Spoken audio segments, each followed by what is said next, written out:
ডিমের কুসুমের মতো যখন সূর্য ডুবে যায় বঙ্গোপসাগরের কোল ঘেঁষে, ঠিক তখনই সাগরের অথই জলরাশির রং বদলে যায় হলুদ এবং সোনালি রঙের আভায়, এবং নীল কালো এই জলে ভেসে ওঠে কালাপানির ভয়াবহ নির্মম ইতিহাস। এখনও যেন চোখ বুজলে শুনতে পাওয়া যায় শিকলের শব্দ, ঘানির আওয়াজ এবং কয়েদিদের আর্তনাদ। প্রকৃতি এই দ্বীপটিকে তার নিপুণ সুন্দরভাবে সাজালেও আন্দামানের প্রতিটি বালুকণার সাক্ষী হয়ে রয়েছে ভারতের স্বাধীনতা সংগ্রামীদের শেষ পরিণতি হিসাবে। প্রায় ৮১টিরও বেশি ছোট বড় দ্বীপ রয়েছে এই আন্দামান নিকোবর দ্বীপপুঞ্জে। প্রথমে এই দ্বীপপুঞ্জগুলো জাপানের নিয়ন্ত্রণে থাকলেও একসময় ছিল ব্রিটেনের হাতে, এবং একসময় এই দ্বীপগুলো ছিল সভ্যতারও ধরাছোঁয়ার অনেক বাইরে। আজ পৃথিবী কথার এই পর্বে আমরা জানব আন্দামান নিকোবরের কিছু ইতিহাস সম্পর্কে এবং এখানের প্রাকৃতিক পরিবেশ ও বিশেষ কিছু উপজাতি সম্পর্কে। তাই ভিডিওটি শেষ পর্যন্ত দেখার অনুরোধ রইল। আমি আপনাদের সঙ্গে রয়েছি রিক, আর আপনারা দেখছেন পৃথিবী কথা ইউটিউব চ্যানেল। বঙ্গোপসাগরের ওপর অবস্থিত এই দ্বীপবেষ্টিত অঞ্চলটি হল আন্দামান নিকোবর দ্বীপপুঞ্জ। এই অঞ্চলে ৭২টি দ্বীপের মধ্যে প্রতিটি দ্বীপেই রয়েছে অপার্থিব প্রাকৃতিক সৌন্দর্য। এছাড়াও এই আন্দামানের প্রতিটি বালুকণায় লুকিয়ে রয়েছে ভারতের স্বাধীনতার অনেক ইতিহাস। আপনি পুরনো ২০ টাকার নোটের পিছনে যে ছবিটি দেখেন, সেটি আন্দামান নিকোবরেরই। মহাদেশীয় ভাঙনের ফলে সাগরের তলদেশে তৈরি হওয়া এই শৈলশিরাগুলো থেকে দ্বীপপুঞ্জের সৃষ্টি। এই দুটি দ্বীপপুঞ্জ ১০ ডিগ্রি চ্যানেলের মাধ্যমে একে অপরের থেকে পৃথক হয়েছে। এই দ্বীপপুঞ্জের স্বাভাবিক আয়তন প্রায় ৬,৪৯৬ বর্গ কিলোমিটার।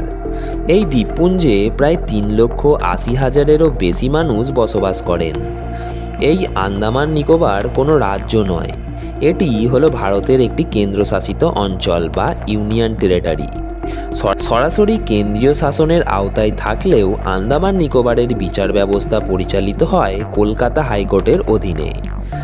নিকোবরি, মালায়ালাম, মুন্ডারি, তামিল ও হিন্দি ভাষা বিশেষভাবে প্রচলিত আন্দামানে।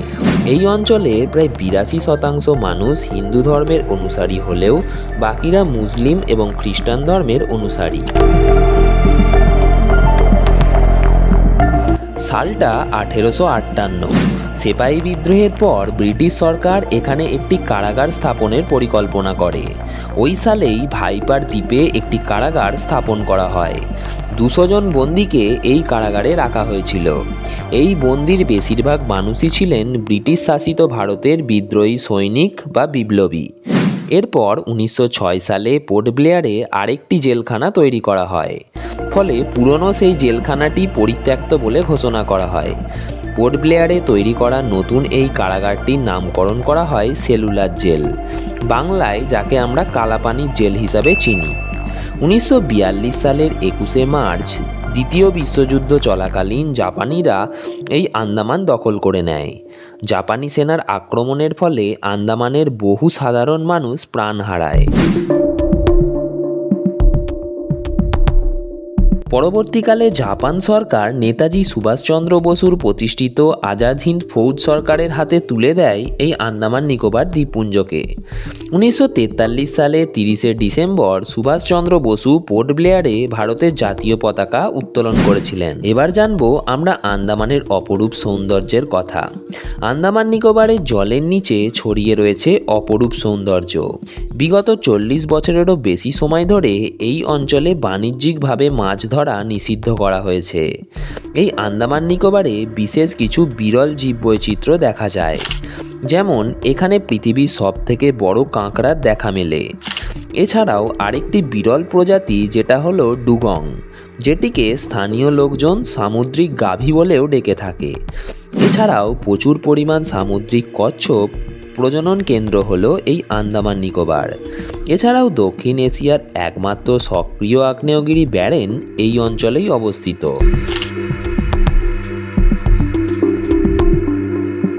আন্দামান নিকোবরের অন্তর্ভুক্ত উত্তর সেন্টিনেল দ্বীপে পৃথিবীর সবথেকে বিচ্ছিন্ন মানবগোষ্ঠী বসবাস করে। মনে করা হয় সেন্টিনাল বা জারোয়া জনগোষ্ঠীর মানুষেরা দক্ষিণ আফ্রিকার জঙ্গল থেকে আন্দামানের সেন্টিনাল দ্বীপে স্থাপন করেছিল বসতি প্রায় 70,000 বছরের আগে, এবং সেখানে অং এবং আন্দামানিস্ট জনগোষ্ঠীর মানুষও দেখতে পাওয়া যায়। তবে জারোয়া এবং সেন্টিনেল গোষ্ঠীর মানুষেরা সাধারণ সমাজের মানুষের থেকে মেলামেশা করে না। তারা লোকচক্ষুর আড়ালেই থাকতে পছন্দ করে এবং তারা এখনও পশু শিকার ও বন্যপ্রাণী থেকে খাবার সংগ্রহ করে জীবনযাপন করে। এই জনগোষ্ঠীকে রক্ষা করার জন্য ভারত সরকারের পক্ষ থেকে আন্দামান নিকোবর দ্বীপপুঞ্জে পর্যটকদের কিছু কিছু জায়গায় যাওয়ার রেস্ট্রিকশন বেঁধে দিয়েছে। আন্দামান ও নিকোবর দ্বীপপুঞ্জ নিয়ে পৃথিবী কথার এই এপিসোডটি এই পর্যন্তই।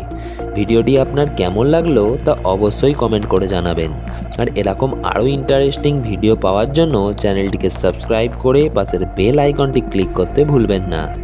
দেখা হবে পরের আরও একটা ভিডিওতে আরও নতুন একটা ইন্টারেস্টিং টপিকের সঙ্গে। ততক্ষণ ভালো থাকবেন, সুস্থ থাকবেন।